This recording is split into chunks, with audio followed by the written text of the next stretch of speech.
क्या मुसलमान इस देश का नागरिक नहीं है? क्या मुसलमान सच्चा देशभक्त नहीं है? अब तो चुने हुए सांसद के साथ ऐसा हो रहा है। बात वही तो है, जिसको जनता ने चुन करके भेजा उसको अपमानित कर रहे हैं ये लोग। उसका मान सम्मान नहीं है क्या कुछ भी? सारे एक साथ आ सकते थे, पूरा देश एक साथ हो सकता था। पूरी बना तो दी, इंडिया नाम रखने से इंडिया होगा क्या?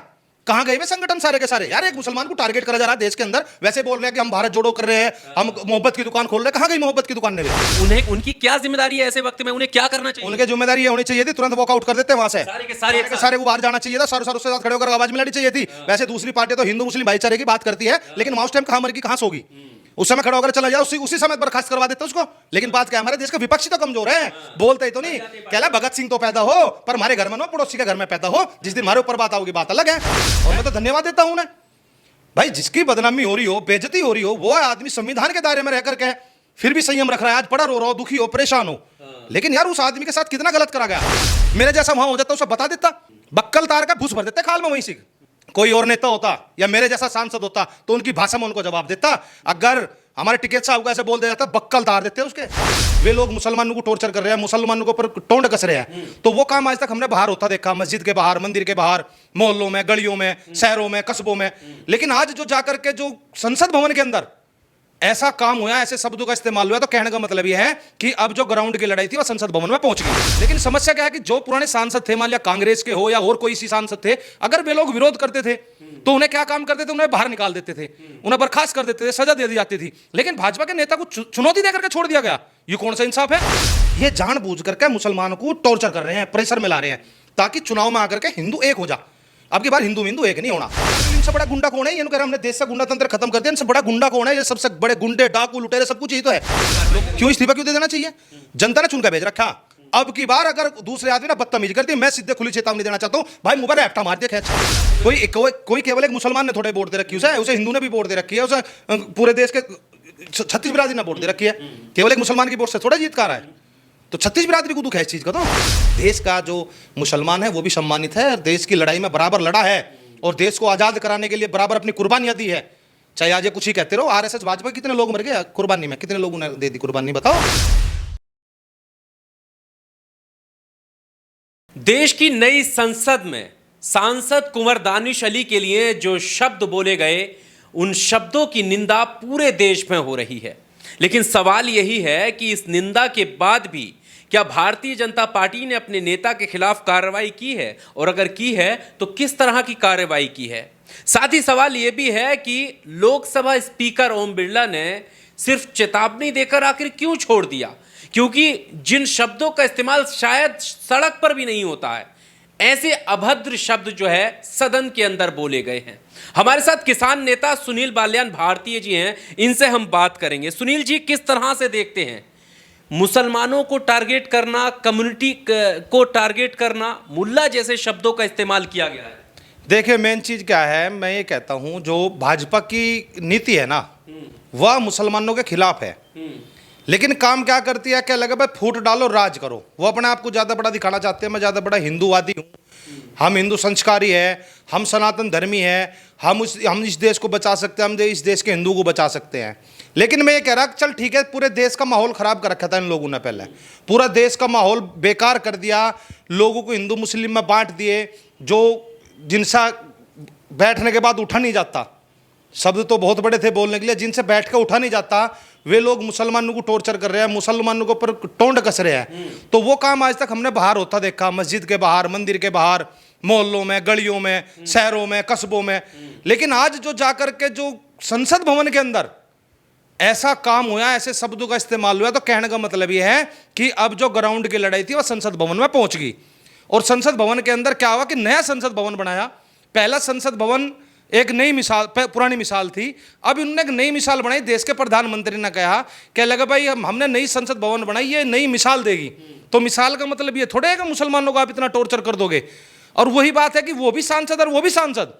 लेकिन समस्या क्या है कि जो पुराने सांसद थे, मान लिया कांग्रेस के हो या और कोई सी सांसद थे, अगर वे लोग विरोध करते थे तो उन्हें क्या काम करते थे? उन्हें बाहर निकाल देते थे, उन्हें बर्खास्त कर देते थे, सजा दे दी जाती थी। लेकिन भाजपा के नेता को चुनौती देकर के छोड़ दिया गया।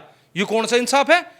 अगर इसकी जगह कोई और नेता होता या मेरे जैसा सांसद होता तो उनकी भाषा में उनको जवाब देता। अगर हमारे टिकैत साहब को ऐसे बोल दिया जाता, बक्कल तार देते उसके।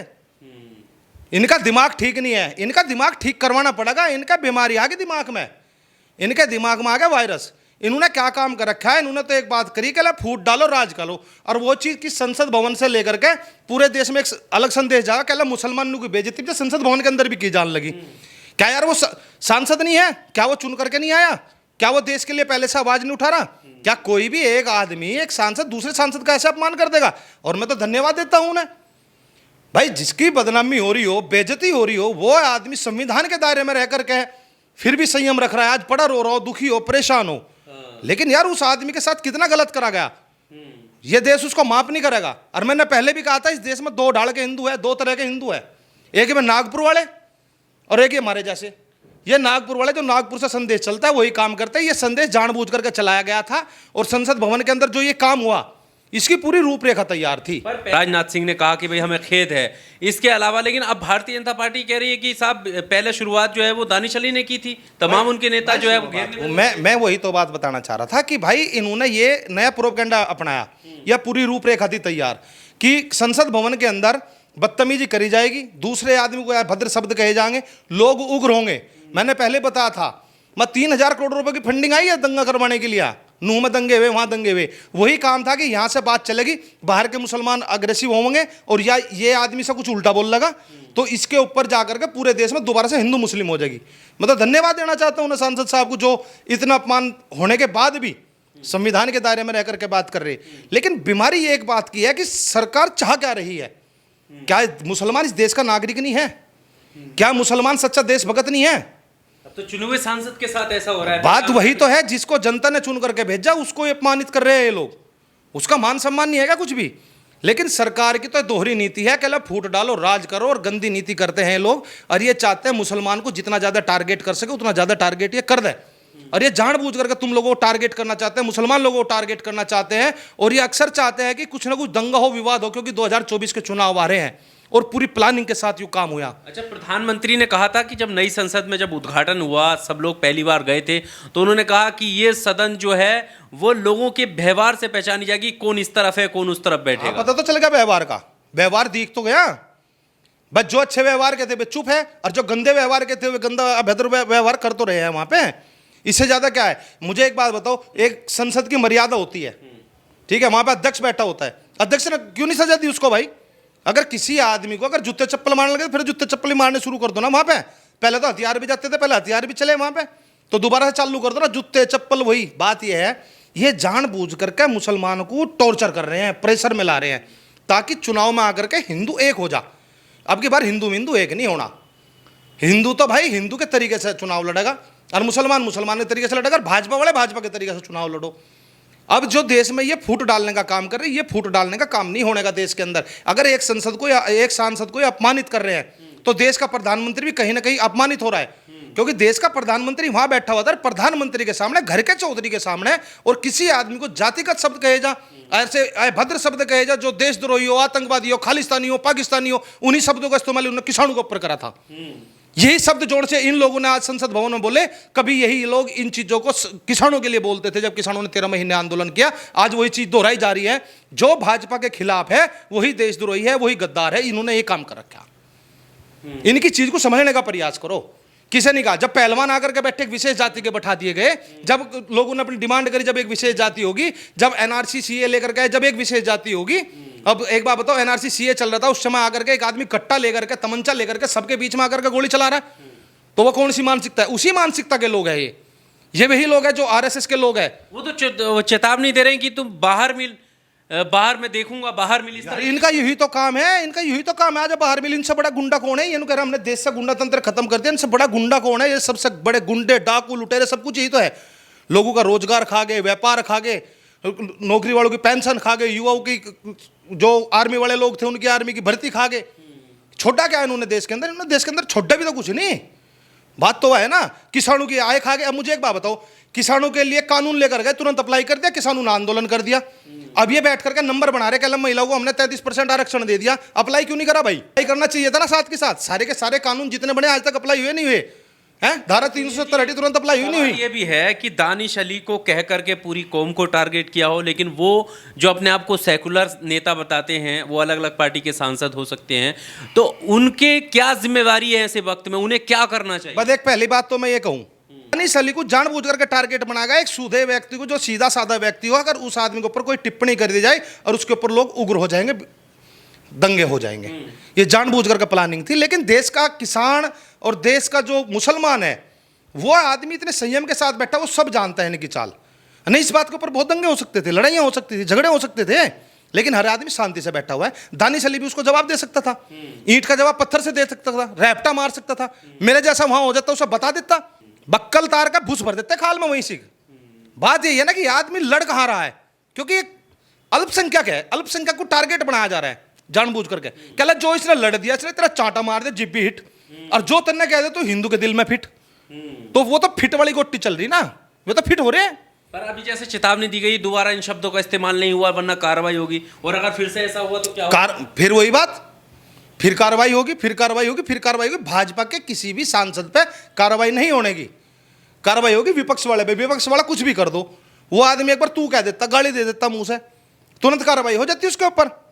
आज तक हुई होती नहीं देखी क्या हमने। लेकिन क्या है कि ओम बिड़ला जी भी परेशान है कि यार हमारी पार्टी का ये आदमी, इसका मैं ही अध्यक्ष, इन पे क्या एक्शन लूं। चेतावनी दे करके छोड़ दिया, चेतावनी देने से क्या काम? विपक्ष वाले सांसदों को मैं फिर से वो सवाल पूछ रहा हूं, उन्हें, उनकी क्या जिम्मेदारी है ऐसे वक्त में, उन्हें क्या करना चाहिए? उनके जिम्मेदारी ये होनी चाहिए थी, तुरंत वॉकआउट कर देते वहां से, सारे के सारे को बाहर जाना चाहिए था, सर उसके साथ खड़े होकर आवाज मिलानी चाहिए थी। वैसे दूसरी पार्टी तो हिंदू मुस्लिम भाईचारे की बात करती है, लेकिन वहां उस टाइम कहां मर की कहां सोगी, उस समय खड़ा होकर चला जाए, उसी समय बर्खास्त करवा देते उसको। लेकिन बात क्या है, हमारे देश का विपक्षी तो कमजोर है, बोलते ही तो नहीं। कहला भगत सिंह तो पैदा हो, पर हमारे घर में ना, पड़ोसी के घर में पैदा हो, जिस दिन हमारे ऊपर बात आओगी बात अलग है, हैं? तो बात वही हुई ना, आज इसको टारगेट करा जा रहा, कल को दूसरे को एक एक करके तो मारेंगे। ये इनका काम यही तो है भाई, एक बार दिशा मार दिया, एक बार उसा मार दिया, एक बार उसा मार दिया, एक करके मार देंगे। अगर ये चाहते तो सब एक साथ आ सकते, सारे एक साथ आ सकते थे, पूरा देश एक साथ हो सकता था। पूरी बना तो दी, इंडिया नाम रखने से इंडिया होगा क्या?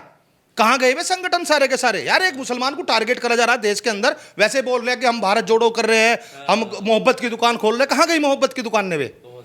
अगर मोहब्बत की दुकान खोली थी तो सामने जाकर के बैठो ना, कहो जाकर के बर्खास्त करवो। आवाज में तो दम है, सारे आदमी आ जाओ, धरना रखो। क्यों चलने देते हो संसद को? मिलने से क्या होता है? कुछ भी आ रहा है, मिलने से भी कुछ होता है क्या? मिलने से कोई मल्लम पट्टी होती है क्या? अग मिल का आ रहे, उसका पता लेकर के आ रहे हैं। देश के जवान शहीद हो लग रहे बॉर्डर पे, वहां जाकर प्रधानमंत्री जश्न मना रहा है, यहां से संसद भवन में भेजती। भाई ये तो देश कुछ हो ही जा रहा, कहीं हो ही जा रहा। वास्तव में ये तानाशाही है, ये हिटलर शाही है। हमने क्या, हम करे चमत्कार, तुम करो तो बलात्कार। अच्छा, हमारा कुत्ता टॉमी, थारा कुत्ता कुत्ता, वो काम हो गया ना। तो वही काम कर रही सरकार। दानिश अली को लेकर बहुत सारे लोगों का ये मानना है कि कुछ कह रहे हैं कि इस्तीफा दे देना चाहिए, कुछ कह रहे हैं कि ओम बिड़ला के घर पर जो है खड़े रहना चाहिए, कार्रवाई करनी। क्यों इस्तीफा क्यों दे देना चाहिए? जनता ने चुन कर भेज रखा। अब की बार अगर दूसरे आदमी ने बदतमीजी कर दी, मैं सीधे खुली चेतावनी देना चाहता हूं भाई, मुंह पर रैप्टा मार दिया खींच के, धड़ाक लगा मुंह पर चांटा, चप्पल मार खींच के। क्या जरूरत है बेइज्जती करवाने के नाम के जा रहे हैं? हमें भी जनता ने चुन के भेज रखा, तुझे भी जनता ने चुन के भेज रखा, तुझे भी जनता ने वोट दी, हमें भी जनता ने वोट दी। तुझको क्या अधिकार होता है ये बात बोलने का भाई? क्यों बोल देगा? कोई अधिकार थोड़ा ही है उसे। तो सीधी सी बात है, मतलब ये कह रहा सीधा ईंट का जवाब पत्थर से देना, जैसे बोल रहा बोल, क्या दिक्कत आ गई? अब सारे देश को पता लगा, क्या लगा बदतमीज कौन है? बदतमीज तो यही तो लोग हैं। उस जनता का भी तो अपमान है ना, जो अमरोहा की जनता ने चुन के भेजा है। भाई जनता का अपमान कहा? उसमें मुझे एक बात बताऊं, जनता की तो आवाज है, वह जनता तो सारी रो रही है आज। कहला चुन के तो हमने भेजा था। वही बात तो कोई केवल एक मुसलमान ने थोड़े वोट दे रखी उसे हिंदू ने भी वोट दे रखी है, उसे पूरे देश के 36 बिरादरी ने वोट दे रखी है। केवल एक मुसलमान की वोट से थोड़ा जीत का रहा है। तो 36 बिरादरी को दुख है इस चीज का। तो समस्या क्या है कि अब की बार ये क्या चाह रहे हैं कि कुछ ना कुछ हो, दंगा होना चाहिए। दंगा नहीं हो पा रहा इनसे, ये दंगे का षड्यंत्र रचा रहे, दंगे का हिसाब किताब बना रहे, इनसे नहीं बन पा रहा हो। वो बनाने के लिए ये शाम दाम दंड भेद हर चीज इस्तेमाल करेंगे। अच्छा, जब ये मामला हुआ, ये जो वीडियो वो निकल कर बाहर आया, वायरल हुआ, उसमें 2 वरिष्ठ नेता बीजेपी के दिख रहे हैं पीछे, जो हंस रहे थे उस वक्त जब वो गाली जैसे शब्दों का इस्तेमाल हो रहा था। डॉक्टर हर्षवर्धन थे। मैंने तो एक बात बताई, भाजपा के जितने नेता, उनकी सोच खत्म हो चुकी है, उनका दिमाग खत्म हो चुका है। क्योंकि एक जैसे मिलिट्री में आदमी को समझा जाता है ना, ये चीज़ है भाई, तुम देशभक्ति है, देशभक्ति के लिए जान भी देते हैं। उन्हें वो हिंदुत्व वाला भगवा चढ़ा रखा है उनके सिर पर, और वो भगवा हिंदुत्व वाला नहीं है, वो देश को तोड़ने वाला है। इन लोगों ने क्या काम कर रखा है, क्या लगे देश को तोड़ दो, चाहे जैसे भी तोड़ दो। अगर एक मुसलमान अपमानित हो रहा है इस देश का तो उन्हें खुशी हो रही है, लेकिन हिंदू हो रहा तब। अब सीमा इधर आ गई, पाकिस्तान से बड़े खुश हो रहे, जब थारे वाली चलेगी तो क्यों दुखी हो रहे हैं? हिंदू लड़का मुसलमान की लड़की को भगा के लिया तो पूरे खुश हो गए, और मुसलमान लेगा तो लफ्ज याद हो गया। क्यों भाई? भाई ताली दन्नू आतू था बजाय। इन्हें सोच समझ के संयम से काम लेना चाहिए, ढंग से काम लेना चाहिए। ये देश सबका है। 2024 में अब की बार पूरे देश की जनता ना बता देगी ये कितनी गड़बड़ी कर लियो, कुछ ही कर लियो, जो मर्जी आवे इनका वो कर लियो। पर किसानों को का अब इन घटना जब सामने आ रही हैं और किसान जो है वो हर एक मुद्दे पर बेबाकी से बोलते हैं, खड़े हो जाते हैं देश के लिए। अब इस तरीके का मुद्दा आता है तो किसानों का क्या संदेश है प्रधानमंत्री के लिए? देश के प्रधानमंत्री को हम एक ही बात कहना चाहते हैं, ऐसे सांसद को संसद भवन से बाहर कर दो, उसे बर्खास्त कर दो। क्योंकि देश के अंदर अगर जातिवाचक शब्द बोले जा रहे हैं और ऐसे ऐसे नाम, ऐसे ऐसे इल्जाम दिए जा रहे हैं, तो यह भाजपा की पूरी चाल है। ये अपनी जानबूझ करके इस काम को कराना चाह रहा है देश का प्रधानमंत्री, या उसे बाहर कर दे। क्योंकि यही चीज देश के किसान के ऊपर बोली गई थी। आतंकवादी, पाकिस्तानी, खालिस्तानी सारे नाम दिए गए थे, वही नाम आज संसद भवन में दिए जा रहे हैं। कल को वही नाम हमारे घर में पीट पीट करके दिए जाएंगे। सदन की गरिमा को बचाने के लिए। हाँ, सदन की गरिमा बचाने चाहिए। नहीं संसद वो धरा तो एक वो ला के तंबूल, अरे वो हाँ वो रखा तो ला के इंसाफ के लिए। वो तो इंसाफ कहाँ, दंड कहाँ मिल रहा उससे? फिर ना एक दंड दो ना, उसे उठा के उसके सिर में मारो। तो वो मारने के लिए तो आया, भाई मार। अगर जिस आदमी ने बदतमीजी करी तो ऐसे थोड़े कि सबके सामने ऐसे बेइज्जती करोगे, अपमानित करोगे। यार ऐसे नहीं है। देश का जो मुसलमान है वो भी सम्मानित है, देश की लड़ाई में बराबर लड़ा है और देश को आज़ाद कराने के लिए बराबर अपनी कुर्बानियाँ दी है। चाहे आज ये कुछ ही कहते रहो, आरएसएस भाजपा कितने लोग मर गए कुर्बानी में, कितने लोगों ने दे दी कुर्बानी, बताओ। आज बता रहे उस चीज़ को आज बता रहे कि अल्लाह चंद्रयान वहाँ पहुँच गया। नेहरू ने भी तो बहुत कुछ करे थे। हम तो ये कह रहे कितने एम्स खोल दिए तुमने, कितने अस्पताल खोल दिए, कितने स्कूल खोल दिए, बता दो ना। है नू क्या हमें किसान की फसल तो सस्ती चाह, लेकिन शिक्षा महंगी देंगे, शिक्षा प्राइवेट कर दी, तो क्या बात करोगे इनसे इन बारे में? तो बात यही है। तो इन लोगों को समझाना पड़ेगा। और हम तो इतना ही बात बताना चाह रहे हैं देशवासियों को, भाई समझ लो, अब भी समय है समझने का। अगर आज भी नहीं समझे कभी नहीं समझोगे। अब की बार जो भी सांसद वोट मांगना आवे उससे एक लीगल एग्रीमेंट बनवा लेना, भरवा लेना। जो जाति धर्म के आधार पर वोट लेना आवे तो उसे मना कर देना कि अल्लाह भाई जाति धर्म के आधार पर तो हम बटते नहीं, तू हिंदुत्व का ठेकेदार बन गाता हो तो उसको तो हमारा जुत्ते चार। बात कर विकास की, बात कर शिक्षा की, बात कर अस्पतालों की, बात कर स्वास्थ्य की, बात कर यातायात की, बात कर सड़कों की। और क्या देगा जाएगा अगले 5 साल? पिछले 5 साल में क्या दिया, अगले में क्या देगा, ये पूछ लियो बस। और भाई एक एग्रीमेंट भर दे, वोट किसे दे लियो, हमें मना नहीं है, नहीं तो उसके ऊपर एक्शन लिया जाएगा, मुकदमा करेंगे। चलिए, बहुत शुक्रिया हमारे साथ बात करने के लिए। किसान नेता सुनील बालियान को आप सुन रहे थे। तमाम मुद्दों पर बात हुई। साथ में जो महत्वपूर्ण मुद्दा था वो सदन की गरिमा का था, और सदन की गरिमा को बचाने के लिए हम सबको आगे आना चाहिए, सवाल पूछना चाहिए कि आखिर ये सब कुछ कैसे हो रहा है। इस पूरे इंटरव्यू को लेकर आपका क्या कुछ कहना है, कमेंट बॉक्स का सहारा लेकर आप अपनी राय ज़रूर दीजिएगा। शुक्रिया।